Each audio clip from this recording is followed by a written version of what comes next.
حوسیەکانی یەمەن کێن و بۆچی لەلایەن ئەمریکا و بەریتانیاوە هێرش کرایە سەریان.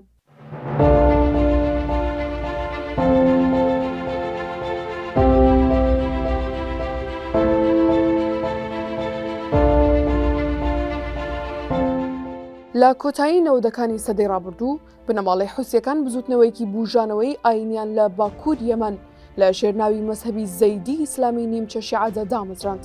ئەو بنەماڵەیە پێشتر سەردەمانەی حکومڕانی یەمەنیان دەکرد، بەڵام دواتر دەسەڵاتیان بەرەو لاوازی ڕۆشت و لە باکووری وڵات یەمەن بە پراوێزخراوی مابوونەوە. لە سەرەتای دروستبوونی ئەو بزوتنەوەیەوە زنجیرەیەک شەڕی پارتیزانیان لەگەڵ سوپای نیشتیمانی یەمەندا هەڵگیرساند. ئەمە سەرڕای ئەوەی لەسەر سنوور لەگەڵ سعودی دراوسێدا لە گرژیدا بوون. لە کۆتایی ساڵی 2014 حوسیەکان دەستیان بەسەر سەنعای پایتەختی یەمەندا گرت. ئەم هەنگاوە بۆ سعودیا هەروە ئاسان نەبوو، چونکە پێی وابوو ئەمە شمونێرانی شیعە مەزهەب لەسەر سنوورەکان زیاد دەکات. بۆیە مانگی ئازاری ساڵی 2015 بە پاڵپشتی ڕۆژاوە سعودیا هاوپەیمانێتیەک ڕادەگەێنێت تا پشتگیری لە حکوومەتی دامپێدانراوی یەمەن بکات.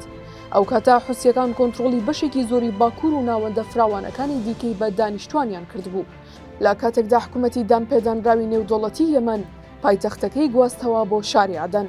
لە سەرەتای دامەزرانی حوسیەکانەوە تا ئێستا دوو جار خراونەتە لیستی تیرۆرەوە، ئەگەرچی کۆتاجار لەلایەنی دارەی بایدنەوە لە لیستی تیرۆر دەرهێنران، بەڵام لە دەستپێکی شەڕی ئیسرائیل و حەماس چالاکی و جموجۆڵی حوسیەکان بۆ سەرکەشتێ بازرگانیەکان لە دەریای سوور زیادی کرد. لە بەرامبەردا حوسیەکان دەڵێن هێرشەکانیان بۆ سەرکەشتەکان لە دەریای سوور و ئاماجی پشتیوانیکردنە لە فەڵەستینیەکان لە غەزە و ڕێگریکردنا لەو هاوکاریانەی لە دەریای سوورەوە دەگەێنرێتە دەستی ئیسرائیلەکان. هێرشی حوسیەکان لە دەریای سوور بازرگانی نێودوڵەتی پەکخستووە، کەشتیان نێودوڵەتیەکانی ناچار کردووە ڕێگەیەکی دوور و درێژ بە دەوری ئەفریقای باشووردا بگرنەبەر بۆ ئەوەی هێرش نەکرێتە سەریان و پارێزراو بن. ئەمەش دەبێتە زیادبوونی تێچووی گەیاندن و ترسیەوە دروست دەکات ببێتە هۆی هەڵاوسانێکی نوێی جیهانی.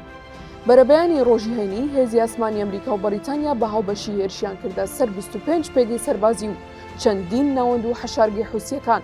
هێرشەکە لە هەریەکە لە باکووری سەنعای پایتەخت و دەوروبەری فڕۆکەخانی حودەیدە و کەمپی کەهلان و سەعدە و دەمار بەڕێوە چوو.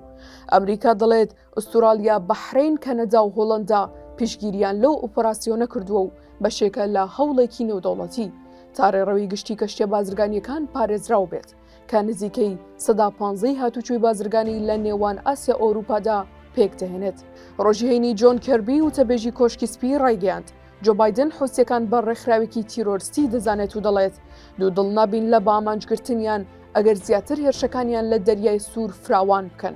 ژەنەڕاڵ مایکل کۆریلا فەرماندەی هێزی ئەمریکی ڕایگەیاند هێرشەکەی بەرەبەیانی ڕۆژێنی سیستەمی ڕادار، بەرگری ئاسمانی، کۆگای فڕۆکەی بێفڕۆکەوان، سەکۆی هەڵدانی موشکی بالستی و کروزی کردۆتە ئاماج.